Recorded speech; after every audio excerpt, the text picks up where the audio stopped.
Hey, how's it going, everyone? It is Drago, and we're back with another fairy tale video, and this time I'm going to be covering the basics to learning magic within the fairy tale universe. I've already covered holder and caster magic, so if you want to know more about that, I'll leave it in a link below, which I do eventually want to go more in depth on certain magics, like Dragon Slayer magic for an example, or like you go in depth on like celestial magic. But for this video, I wanted to cover the fundamentals of actually learning magic. And I'd say at base, most people can probably learn pretty much any kind of magic. Urza, for example, will use requip magic, but she has also been seen to use heavenly body magic, which she ended up learning from Jalal. Or you take Angel, which she was using celestial magic during her fight with Lucy, but then when she gets her keys taken away by Lucy, she has to learn a completely brand new magic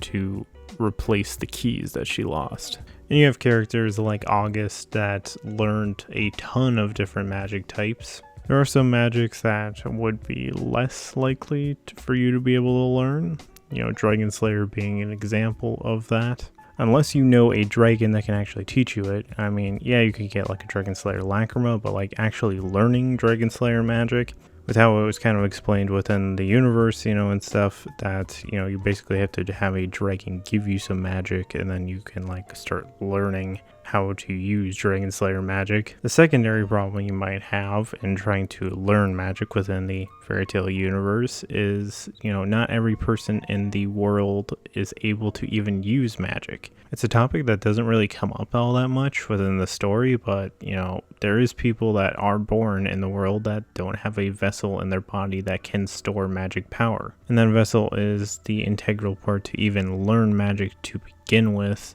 Is you need to have that vessel within your body to store the magic power. If you want a really great example of people learning magic that previously had no magic abilities and they thought they had no magic power whatsoever, the best place to look at that is Fairy Tail Zero. There are some episodes within Fairy Tail Zero that are solely focused on the group learning magic. So if you want to see some people learning some magic, check out Fairy Tail Zero, and also just Fairy Tail Zero is honestly really dope, so just check it out. The way that group learned magic to start out was by meditating, because they wanted to build a foundation by trying to draw in the ether nano in the air and then draw it into their body and convert it into magic power. Now each person is going to have a different amount of magic power that they can store in their body, which the amount stored can be increased by training, and a really good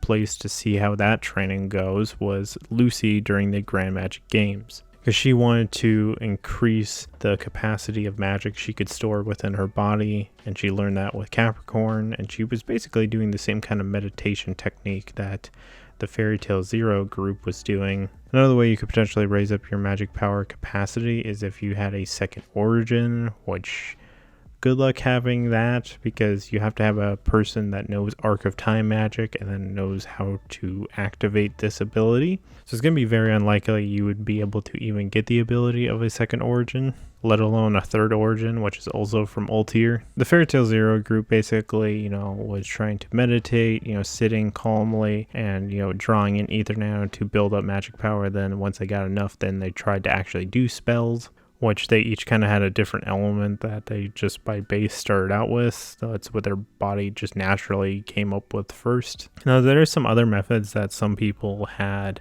gained magic power from and learned magic from. In particular, the Fairy Tail Zero group, everyone in that group was basically doing the same exact thing except for Yuri, which he couldn't really draw in the magic power like everyone else, so he was way more active and was only able to draw in that magic power when he was like working out really hard. Another different way that someone learned magic power was Gray, because he learned ice maker magic by staying out in the elements, basically naked, and kind of getting immune to elements, and that training with got him to learn Ice Maker magic. And obviously you have Dragon Slayers learning magic from dragons.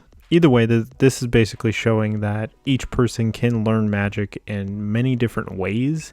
You don't have to particularly do it one way, but basically everyone that is trying to learn magic, no matter what way that you're doing it, you're trying to fundamentally boost your magic power capacity at first to help you be able to cast spells a lot easier. Obviously, the more magic power you have, the easier it is going to be for you to cast bigger spells. Going back to the Fairy Tail Zero group again, when they were learning their magic, some of their base magics that they had by default were way more attack based. Like Yuri, for example, his was lightning, or Prect, he was shooting like finger bullets of magic. Then you have a character like Warren, to where his base magic when he was starting out wasn't very attack based, it was way more defensive. And from the Fairy Tail Zero group and pretty much the rest of the show, a final fundamental to learning magic and casting spells is to do so with your feelings. Quote unquote, the power of emotion. And certain feelings have the potential to unlock certain spells or let you gain access to, abilities you thought you never had. A good example of this would be like Dragon Force. Natsu was in a pretty extreme emotional state and, started eating Ether Nano, and that kind of unlocked Dragon Force for him. I mean, yes, it was probably the Ether Nano, but he also had a major factor of emotion on that. You also have a spell like Fairy Law, to where in Fairy Tail Zero, Mavis was really only able to cast it due to her emotions of wanting to protect her friends at the time. With the power of emotion, you might not be able to cast a spell right now, but if you get under enough emotional distress, you might actually be able to cast that spell if you're trying to protect someone. And this is a last-ditch effort to try and do it, it's a make-or-break moment.